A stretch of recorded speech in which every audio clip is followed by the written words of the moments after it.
Ugh, you guys, you just don't know. Sorry about the trouble. The craziest things happen when I'm trying to go live with Andrew Wyatt. He's about to rejoin, so go tell your friends to join. And really appreciate you, BB Gaines, for being a new subscriber to the channel and being so positive and supportive. Really appreciate that. Gonna give a little bit of time for some more people to join back in. All right, just giving a little time for more people to join back in. Just making it known and we'll get it going.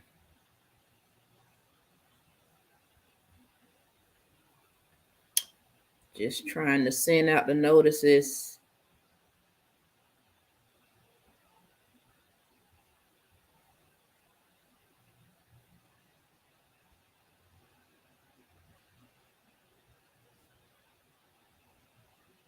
Hey, Clay. Hello, guys. Hello. Just waiting on Mr. Andrew Wyatt to join me. Thank you guys for coming back. Every time I try to go live with Andrew Wyatt, something happened. That was actually a reason why we couldn't connect, not just my era. And I will explain it. You're right, Clay. You're very right. I would tell you what happened when Andrew Wyatt joined us because, I want to be able to say it at one time. Let me change this headline so that I won't get knocked off again. Because I'm telling you, it's amazing what they will do to you when you're talking about certain people. So while we're waiting on Mr. Andrew, I guess I can just play the theme again so that you can see it in this new broadcast. So here we go real quick. It ain't the same around here like it used to be. You'll see people sit together like you used to see. I keep telling the people to find inner peace. Don't pull out that gun. All right, and I'm back. Still waiting on Mr. Wyatt here. Waiting on Mr. Wyatt. He'll be with us in just a second. So you guys, apparently there was a copyright issue where I guess I played too much of that interview. So hopefully you guys were able to see the interview. You were able to see what was said. Now, here's Mr. Wyatt about to join us now. Let me bring him up. All right, there you go. How you doing, Kera? Good. Okay. They always trying to keep us apart, brother, but we finally here together. Well, look, I live every day fighting the powers that be and loving every minute of it. So thank you for it. Thank you for coming on. Let me tell you, I actually just got an email saying that, and I guess I thought I was okay because people do place other videos in their live stream, but I got a copyright notification, so can't play that material. It belongs to that network, and I had to state the title of this episode a certain way as well, so that we were able to. So it said the video was actually blocked. So, of course, it was blocked. Of course, because now the truth and the facts are about to come out. You know it, and you were just telling me some really good information, and I hope that you can remember what you just said about your reaction to when you first saw Vlad TV's interview with comedian Fazion Love. Well, when I first saw it, it reminded me of our history, of the history of America. This is nothing new. Well, we've seen duplicitous white people try to start a feud with two successful black people, black men at that. Mm-hmm. The way that they destroy us and our community is by pitting black men against each other. That's why we see the murder rate so high today. Black men, you don't have to kill somebody to have a gun to kill them. You could kill them with your words, with how you speak your words, how you write your words. That's where the power is in your words, because your words have so much, your voice has so much power to, especially as a black person, that it can become something dangerous to someone or become something positive, because we present that type of energy. So what I saw was a duplicitous white man, Vlad, saw an opportunity to pit two black men against each other. And I'm not going to do that. You know, Fazion has been a friend, a supporter. He has been near and dear to me. Well, Mr. Andrew Wyatt, why did he laugh like that then? Because you did call him when I spoke to you. You said, "Hey, that's my brother." I mean, you were taken aback by his response. Were you? Or were you not? Look, I've seen that. I've seen that picture before. I've seen that picture before. We saw that same picture, you know, in the height of the civil rights movement. We saw that same picture, you know, when the Constitution was drafted before the amendments were put in. We saw that same picture when they put black people on the ship and sell them across to this country to be slaves. We've seen that picture before. And what I saw was a guy who was misled and wasn't given proper information. Well, he wasn't given any information. Vlad distorted the facts of our conversation in text message to Fazion. I never had heard of Vlad. The way I heard of Vlad, Tom Mesereau, our former attorney who also represented Michael Jackson, did an interview with Vlad. Tom reached out. We talked about it. I thanked him for the interview on behalf of the Cosbys. At that time, Mr. Cosby was still incarcerated. And I thanked Tom. And I said, hey, by the way, Vlad had Scott Ross, who was Tom's Mesereau's investigator on. And Scott, who I love to death, amazing guy. He is a prominent and premier investigator on a lot of big cases. He was an investigator on the Michael Jackson trial. He was an investigator for Sylvester Stallone. He was our investigator for our 2018 trial. So, but I noticed Scott had some things that were wrong that he was saying. And so Mesereau said, I think you should do this show. Why haven't you done this show? You've done all of these shows, but why not Vlad's show? So I get a text message I sent a text message to, and I'm going to read it to you. This was in June. Pull it up. Here we go. Let's see, Vlad. Now, guys, what he's talking about is, because we can't show the video again, Vlad TV said that why would he interview Mr. Wyatt here when he's a rep and he's not Bill Cosby? He was feeling like, you know, he claimed that Mr. Wyatt said you have to interview me first to be able to interview Bill Cosby, and he took offense to that. My message to Vlad, not to interrupt and be disrespectful, but I know time is limited. Friday, June 11, 2:00 p.m. Hi, Vlad. This is Andrew Wyatt, Purpose PR firm, who represents actor and comedian Bill Cosby. I was requested by Kente, your producer, to call you around 12 noon Pacific Standard Time, 3 p.m. Eastern Standard Time, 2 p.m. Central Standard Time. Sunday, June 13th, 3:11 p.m. Hi, Vlad. In your interview with Scott Ross, he had the facts wrong. Mrs. Cosby never ever wrote a letter to the judge. After the hung jury in the first trial in 2017, a statement was read from Mrs. Cosby. In the second trial, 2018, Tom Mesereau was the lawyer. Scott Ross came on board as the investigator. When Mr. Cosby was found guilty, I encouraged her to file a complaint against Judge O'Neill with the Judicial Conduct Review Board in Harrisburg. Hopefully you are amenable to the facts, not the sensationalism nor false narratives. I consider Scott a friend, but his accounts are not accurate. Thanks, Andrew. He said, sounds like the essential same thing. She wrote a letter that upset the judge before sentencing. It was not a letter to the judge. It was a statement read. We can agree to disagree about the facts, but they are important if allowed. He said, you can email me statements. I said, will do. Thank you for your prompt response. Now, I never asked him for an interview. Never. And never asked him for an interview. He says then, I said, Mr. Cosby just had me to post your interview with Fazion on all his social media. Check it out. I just saw it. Thanks. I wrote, he loves Fazion. Vlad writes back, it's Vlad. How can we get the first interview with Bill? As you know, we were the biggest media outlet that consistently supported him. I said, no interviews with Mr. Cosby. I would be the only one doing interviews for him at this time. That was written on Thursday, July 1st. Mr. Cosby got out on Wednesday, June 30th. He said he called into this radio station and spoke. This station had a tiny fraction of the audience we have.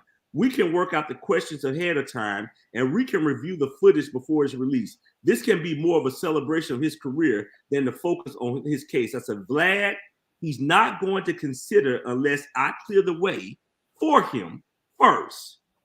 He said, so you're saying if we interview you first, he'll consider doing an interview with us afterwards. I said, no, I never said that. Mm-hmm. I said, I'm just saying, I said, look, Vlad, exclusive. This is from Frankie Darcell. He did that interview with Frankie because Frankie has been a friend. Black Press USA, Stacey Brown has been a friend. Lindsay Davis with Good Morning America has been a friend. Vlad has never said anything positive about Mr. Cosby.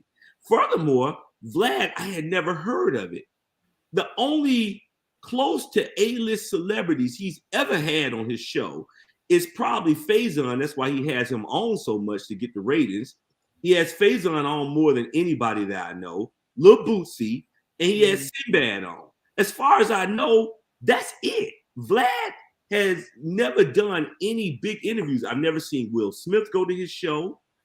Will Smith hasn't gone on his show to promote his new movie out. I've never seen Chris Tucker on his show. So Vlad has never really been a supporter of Mr. Cosby. He deemed Mr. Cosby guilty. So Vlad said, I did another interview with Tom Mesereau when we were broke down Bill's case from 2005 when he was freed. It starts today. I said, okay, thank you. He said, we generally don't allow copyright videos to be re-uploaded in full on other accounts like we've been doing unless the clips are licensed. We allowed the Bill Cosby IG and Facebook to do it repeatedly because we assumed Bill would be working with us in some capacity once he was released. Since we've gotten turned down for interview requests, while he's done interviews on other platforms, please remove all our content from Cosby's IG and Facebook by the end of the day. If you would like to discuss a mutual beneficial business relationship in the future, we're open to listen. That's quid pro quo. I'm doing you a favor. I posted all your interviews, Tom Mesereau, Fazion, Sinbad, on Mr. Cosby's IG. You're upset because I won't give him up for an interview. So you was like, pull all his stuff down and we're going to report you. Well, let me ask you a question, because I've been wondering, and other young Black content creators have been wondering this same question. What is it about the Black celebrity or just people in general that flock to Vlad for an interview when there's so many Black media out here that want these interviews? I mean, I know you guys had something. He's a white Jewish guy with a lot of money backing him. And yet again, that's who owns the media entities. Okay, the white Jews, they own the media entities. He has a huge amount of money backing him. So he's connected to that community. And of course, they're gonna help fuel their own. They're gonna help their own become successful. So on Saturday, September 18th, this is when Vlad gets upset with me. 4:03 p.m. I said, good afternoon, Vlad. We just celebrated Yom Kippur on Wednesday. As a Hebrew Israelite, I'm terribly disappointed in your misinformation presented during the interview with Bosco 100 about interviewing Mr. Cosby. Maybe you did not fully atone for any sins, or you probably feel that you can produce more lies and then atone for the next Yom Kippur. Please stop practicing journalistic malpractice. But if you don't believe in the Most High, I would not expect anything from you. Shabbat Shalom, Andrew Wyatt. So that's when Vlad, he said, what part was misinformation exactly? I said, Vlad, walk with me. As I take you on this journey, let's be very clear and honest. You have never been a supporter of Mr. Cosby. Yes, you had a few of my very close friends, Fazion and Mesereau and Scott Ross, on your streaming site to talk about the injustice. Your producer, including you, refused to have me on your streaming site because I only wanted to discuss the truth and the facts behind the false allegations waged against Mr. Cosby. You did not feel the need to allow me on your show because, in the words of Jack Nicholson, you cannot handle the truth. Go ahead. You only became and a closet fake supporter of Mr. Cosby, when you saw the PA State Supreme Court vacate Mr. Cosby's conviction for in perpetuity, in the words of Chief Justice Bear, the DA and judge did a reprehensible bait and switch. Montgomery County violated Mr. Cosby's constitutional rights and stripped him of his due process. Those are the facts and the truth that you despise. Again, I encourage you to pick up the Torah and review the Most High law, statute, and commandments, which represents the truth and facts that you're choosing to ignore. By the way, ask Fazion and Mesero. I did tell Mesero and Fazion I was considering having Mr. Cosby to do more streaming sites like your shows and those shows. I said, but because of who you are, he would not be a guest on your show. You shot yourself in the foot and missed one of the biggest interviews of the world. Now, Vlad said, okay, you know what I'm going to do? I'm going to bring some of the accusers on, since you won't give me Bill Cosby. That's what he puts in writing. I guess I should bring some of the accusers on. Now, if you're a supporter of Mr. Cosby, why would you bring these women on? He used Fazion to set Fazion up. I have the receipts right here. Well, let me ask you a question, because I just want to know, because it's a well-known fact. Everyone feels like Vlad, and I'm trying to be careful because my lawyers told me I had to be careful in what I said today. But everyone calls him this certain name, okay? It's not a secret that he baits people in the interview and he wants you to say stuff. So I don't understand why. I mean, I get he's connected, but why do you guys keep dealing with him? Like, black media, we need these interviews. It'll help build us up. I just got to say that. And then I want to know, since Fazion was your brother, when I sent you that clip, he's your brother. You may expect that from Vlad, but when you see Fazion saying you need to be disciplined, I mean, I'm looking at you, Mr. Wyatt. You're a grown-ass man, okay? Mm-hmm. How did that make you feel? I just got to know. Look, it didn't make me feel any kind of way. Because I know who I am. And I know what this game is all about. You got to remember, Kera, I worked in the news business. I worked for ABC and Fox. I always worked behind the scenes. That was my career. I started my firm in 2007. So I was taught in the media business how to mischaracterize my neighborhood, my race. I grew up in the projects, Bessemer, Alabama, 2613 Clarendon Avenue. Okay, I grew up in the hood. So don't let the suit and tie fool you, okay? Don't let none of that fool you. You know, I have a nephew doing federal time right now. My daughter's aunt is doing 63 years in federal prison. My dad did time in prison. This is nothing new to me. Okay, I know what the justice system it continues to do to black men. Look what they're doing to Larry Hoover. Look what they're doing to R.Kelly. Yes, I spoke up on behalf of R.Kelly because when the guy from TMZ called me out, he said to me off camera, if you bash R.Kelly, you will have more fans. What you will never hear me do on when it comes to black media, white media, I'm never going to take down my own. Because once I decide to take down my own, they have me to say, oh, well, he's not who he really is. I'm not going to be a farce walking around, running around in the jungle.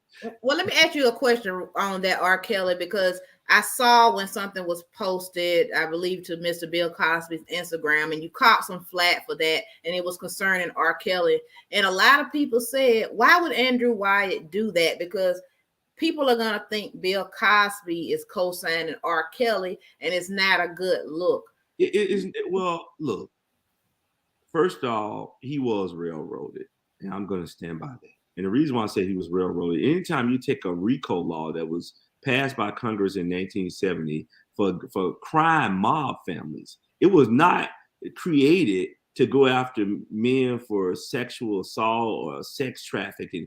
It was for these crime, like the Gambino family and, you know, all of these mob families that were the Jewish mobs, Italian mobs that existed That's what that law was created for. Now they're reconstructing that law to go after black men. And so Mr. Cosby is just as in danger with that law as R. Kelly. Fazion, that law could be used against him. That law could be used against Jay-Z, Will Smith. You know, they have a formula now. And once they figure out the formula on how to get us and incarcerate us, then we don't win.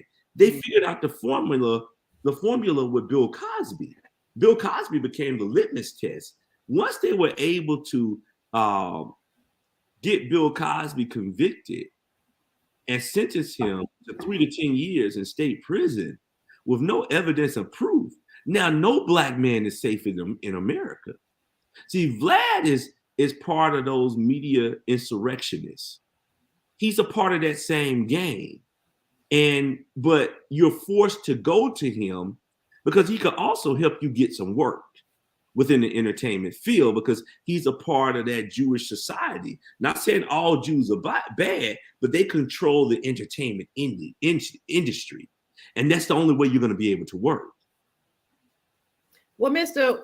Wyatt, I have to ask you this. I'm not saying it's my feelings, but I got to, people expect me to ask these honest questions. Please.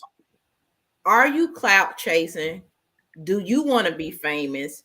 Are you an opportunist? Now, I got these questions from comments inside that video.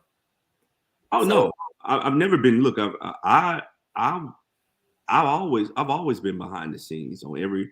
If you look at my career, I've never had a social media page, never had a website.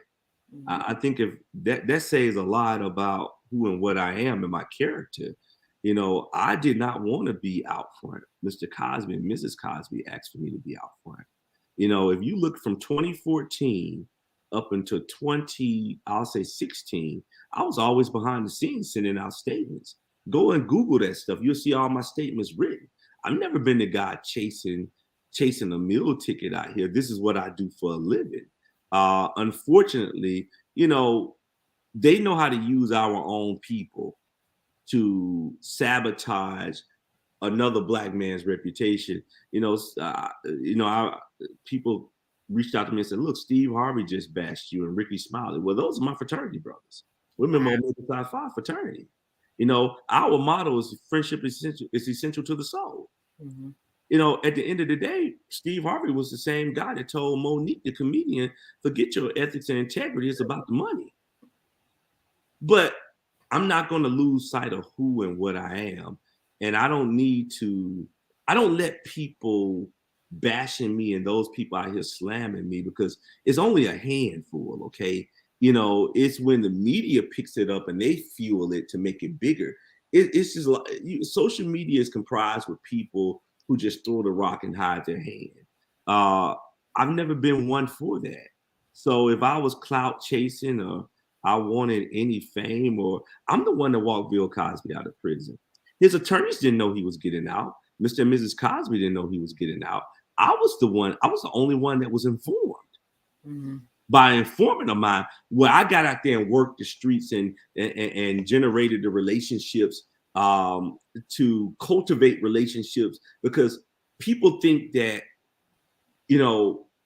you have to depend on lawyers and that profession to get information. No, the real information is out here in these streets.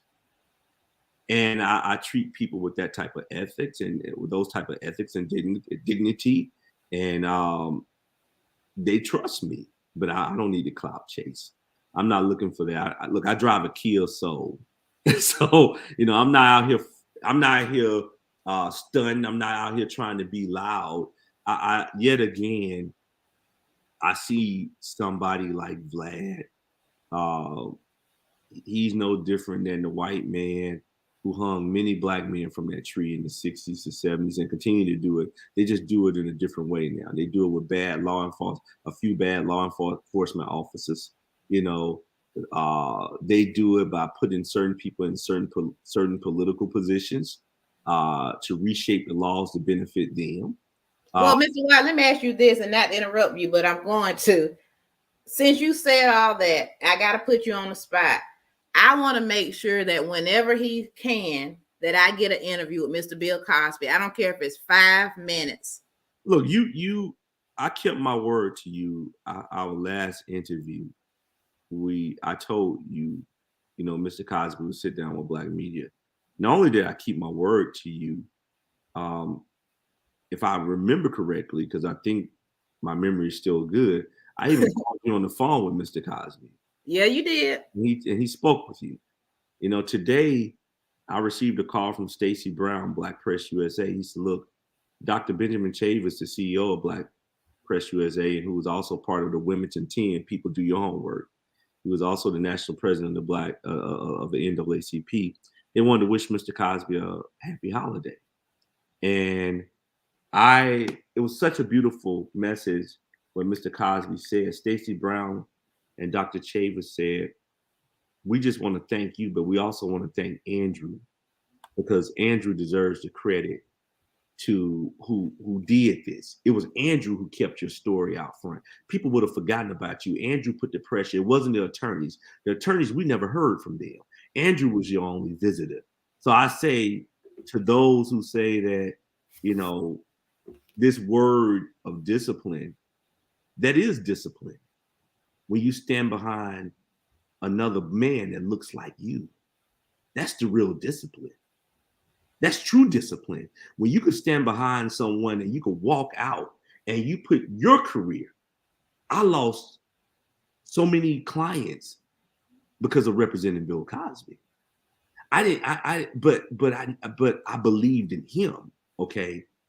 And I saw what this system was doing to men like us. So when they thanked Mr. Cosby, he said, if we work together, we can be better. Even if we make mistakes, it's okay. But we must find ways to band together and not tear each other down. When society is stacked against us, we as a people must find a way to overcome. This is an example of all of us being within ourselves. We did not sell ourselves for money, Dr. Chavis, Stacey Brown, and Andrew. We turned our back to the money. It's all about the spirit of the person. All of us are sitting at the poker table with great hands, and we were offered money to get out, and we did not. Don't worry about, screw the turkey. It's about us as a Black people, as a Black race. Well, in saying that, Mr. Wyatt, how were you able to leave things with Mr. Fazion? Because I know you. Dr. Fazion last night. I called him. I was with a friend of mine, and her and I were having dinner, and I reached out to Fazion while I was with her, and he texted me back and said, "I'm walking through the airport. I'll call you. Walk through security," and I'm pretty sure he had a show. Look, Fazion, that guy he's gonna always be my guy. Okay, when he came to Birmingham and performed, he has a lot of family members who live here in Birmingham. It was his 50th birthday after he performed at the Comedy Club Stardome in Hoover. We went to a bikers club and we had a birthday party for him. I gave him 5 of my Cuban Pollo de Monterrey cigars. There's $630 a piece that Mr. Cosby gave me. Ooh, and you're a good one for that. I gave him 5 of them. And Fazion in turn, man, we always do stuff for each other because that's the love we have for each other. My cousin was having a 65th birthday party in June of this year. Fazion sent me to G Garvin's restaurant in Midtown, the Low Country Steakhouse, and paid for the entire dinner. And he wasn't there. He was performing at the Arlington Improv. But Mr. Wyatt, why would he say, okay, for you to say a Black person dancing around, we know what that's all alluding to. Mm-hmm. I mean, if he's your brother that much, why would he do that in front of Vlad like that? I think sometimes in life, you believe that person because of who they are and what they own as the truth. You take their words as facts. And you're in the moment. So you're in the moment and you're saying, well, he's a journalist. He wouldn't make this up. He wouldn't jeopardize. And hey, I'm just going to go with it. I'm going to go on this ride because Fazion has done this show a number of times, right? So Fazion obviously trusts Vlad, but Vlad led him down a dark hole. And I wish they trusted black media as much as they trust the people that they always say they can't trust. I can tell you, I said that we were going to try to all get together with black media people before the end of the year. Mr. Cosby wanted to sit down, but if going back to being disciplined, Mr. Cosby has the right to remain silent. Those are your Miranda rights.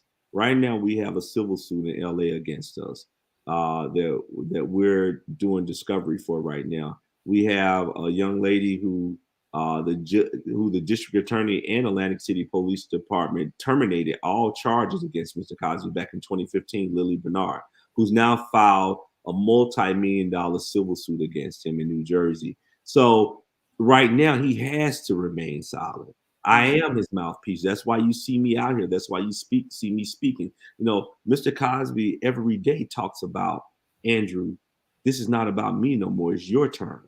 That's why the name of the book that I'm writing that Mr. Cosby is pushing, he wants it out. I'm the one. This book could have been out. I'm the one that held it up because that's not who I am. It's an uncomfortable feeling sometimes to promote yourself. So I've never gotten out here to promote myself. And he calls me every day about this book. I want this book out. I want people to know. I want you to be bigger than Bill Cosby. He says that to me every day because he said, Andrew, you made history. He told Fazion. He talked to Fazion the day he got out. He said, man, this guy, Andrew, he made history, Fazion. So I can't speak to the psychology of a person because that's not my field of study. I can say, because my field of study is the media business, I lived it, I worked in it, I breathed it. It runs through my veins. I understand it. I understand this media game, and it's a setup game. And anything that they can do to get me removed from Bill Cosby, because the Steve Harveys of the world and the Ricky Smileys of the world are not going to attack personally Bill Cosby because he's an A-lister. And, that's Hollywood because, the Phoenix will one day rise again. So they have to be careful. It's easier to attack me. And sometimes the white people will put you up to say, let's get him out the way. We get him out the way. We kill off Bill Cosby. Well, can you tell us if you got an apology or not from Fazion, or are you just saying you guys are just good? Spoken yet. We haven't. I reached out to him. He responded back to me last night in a text saying he was walking through security. Whatever conversation I have with Fazion will be between us. I don't believe in airing my dirty laundry. That's why social media was created. Social media was created to take black people away from current events of the day, the truth and the facts. You hear something and you roll with it. Now you got this white man called Vlad, who threw a bunch of lies out, and people rolled with him. But like I said, he's a D-list show. Why would I beg to do a D-list show? I've been on Good Morning America. I've been on every show around the world. TMZ called me when they found out Mr. Cosby was getting out. They got the first interview with me. I didn't call anybody. Everybody wanted to talk to me. I was in that car with Bill Cosby. I'm the one that picked him up. I'm the one that got to Philadelphia that knew that there was a possibility of him getting out. It wasn't a guarantee, but we had concrete information. I didn't tell anybody because I didn't want to get hopes up high. I don't have to seek fame.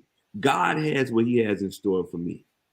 And if you want to know me, I don't carry a business card. Just Google me. I think I've been out here enough.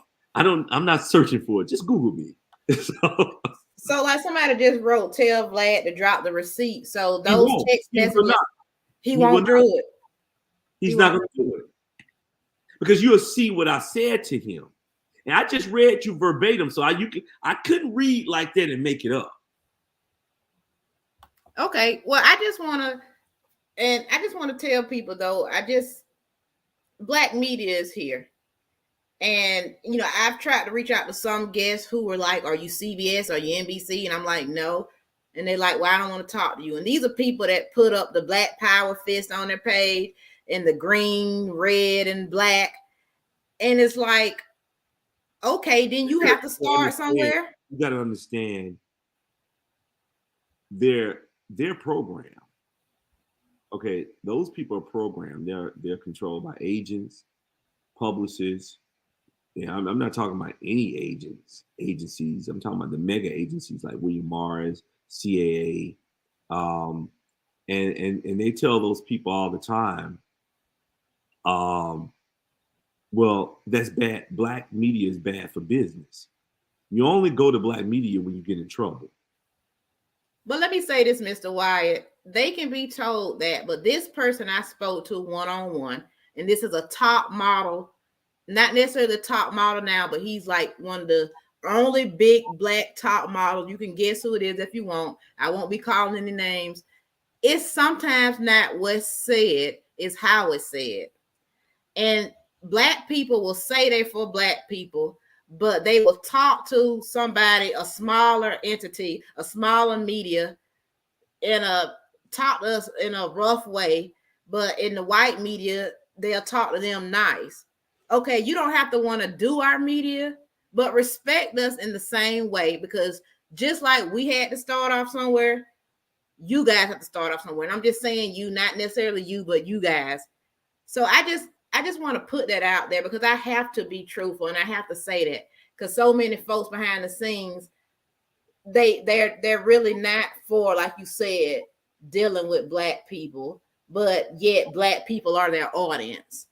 And if we ever want to get to somewhere, we can't keep saying, well, we can't just keep using things as an excuse, because that's why we can't ever get anywhere.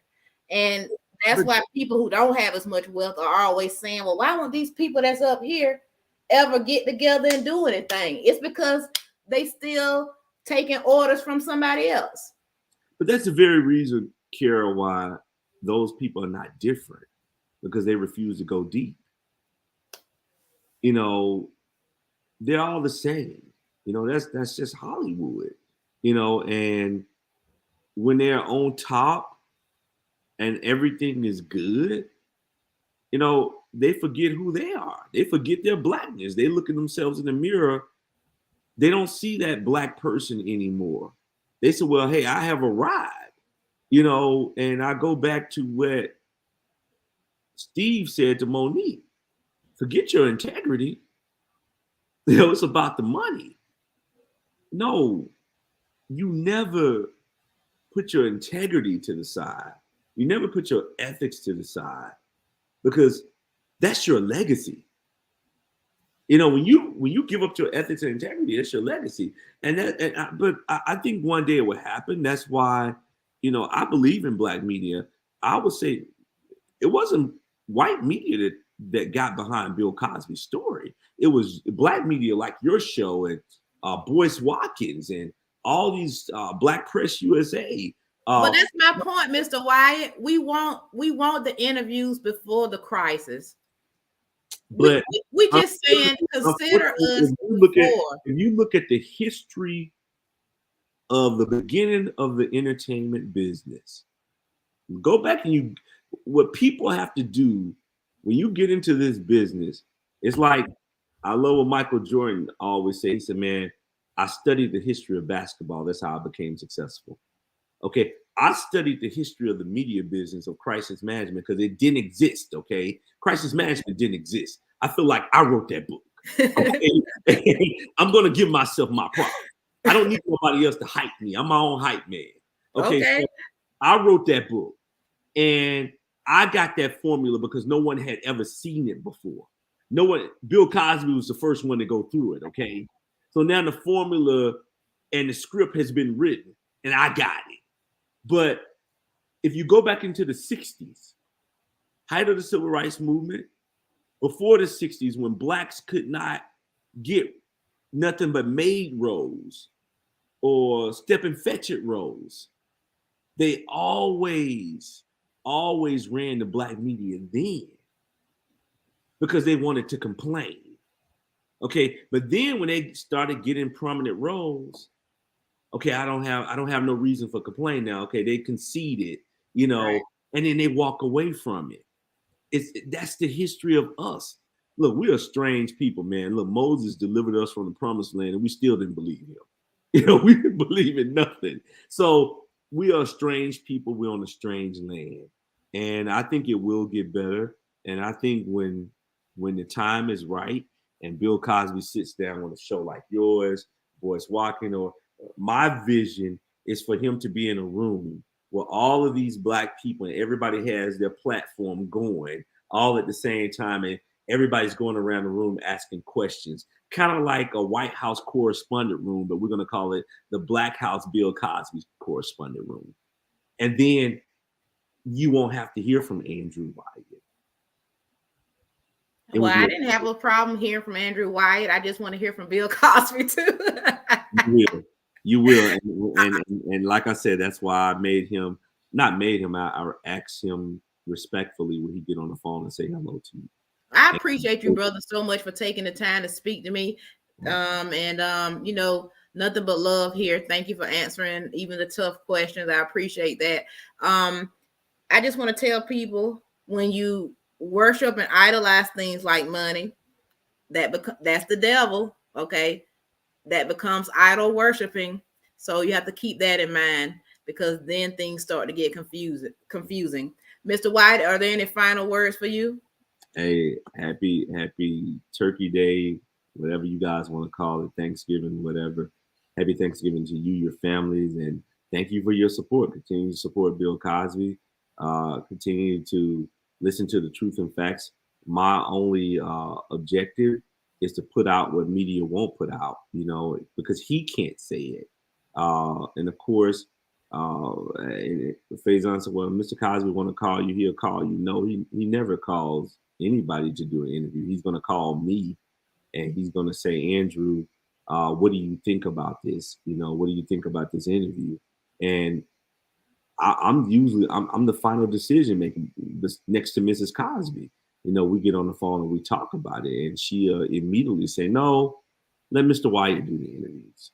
I don't want you out here now. That's his role, that's his job, and he's great at it. And so that's why you see and hear me.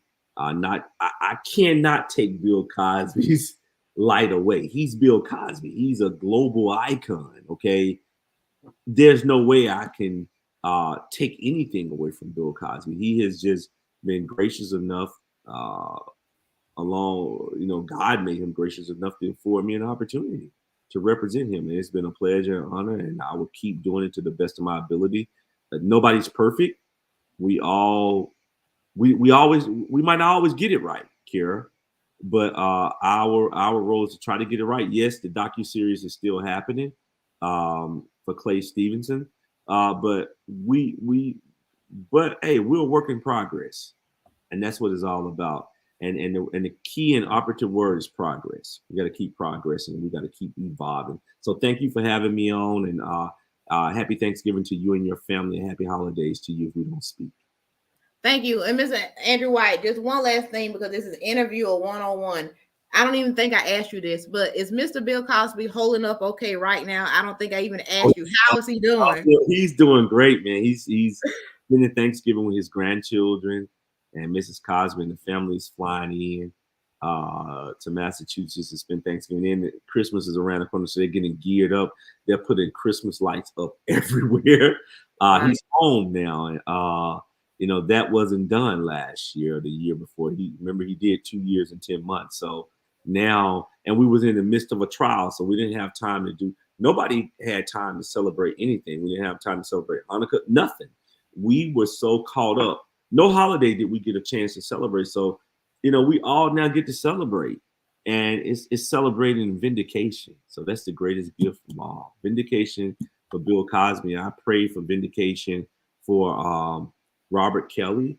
You know, if that's around the corner, I pray for vindication for Larry Hoover. What Kanye is doing, as you can see, our attorney Jennifer Bunjean, she's representing both. If it was about me, I got Jennifer in touch with Robert Kelly's people. That we've been talking for 3 years. I've been talking to Robert's people, his family members, 3 years, and I've been helping them behind the scenes, okay, for 3 years. It's not about me. I've been blessed with a voice and a talent that doesn't belong to me. I can't tell you how it's done. I can't tell you any of that. It just happens. And as long as I continue to help people, I'm going to always do well in life. And I'm going to always, my light is going to always shine. I don't need Hollywood to shine me. It has already happened, okay? I'm already a name. So I don't need to be quote unquote celebrities. Once I got out here the way I did, it's not about being a celebrity. We're public figures now. Mm-hmm. I'm the same public figure as Fazion and all the other people out here, Mr. Cosby. I'm a public figure. So I have to be careful with my words because they could sue me too. So. Right. You better have a check. Look, Mr. Wyatt, you enjoy your good Alabama meal tomorrow, your dressing, your fried turkey, your collard greens. We're gonna rough it up. We're gonna rough it. Hey, Mr. Cosby had the greatest joke. He said, "Hey, why do they always pardon the turkey but not the chicken?" I said, "Well, if they pardon the chicken, that's giving a pardon to black people." Right. So you got that right. Thank you so much for everything. Thank you, sir. Talk to you soon. All right, peace. Bye-bye. Thank you guys for joining, and I will see you next week, probably with another Kera Dangerous Live. Look out for more shows and more little things popping up your way. Just stay tuned to the channel. Love you guys. Talk to you later.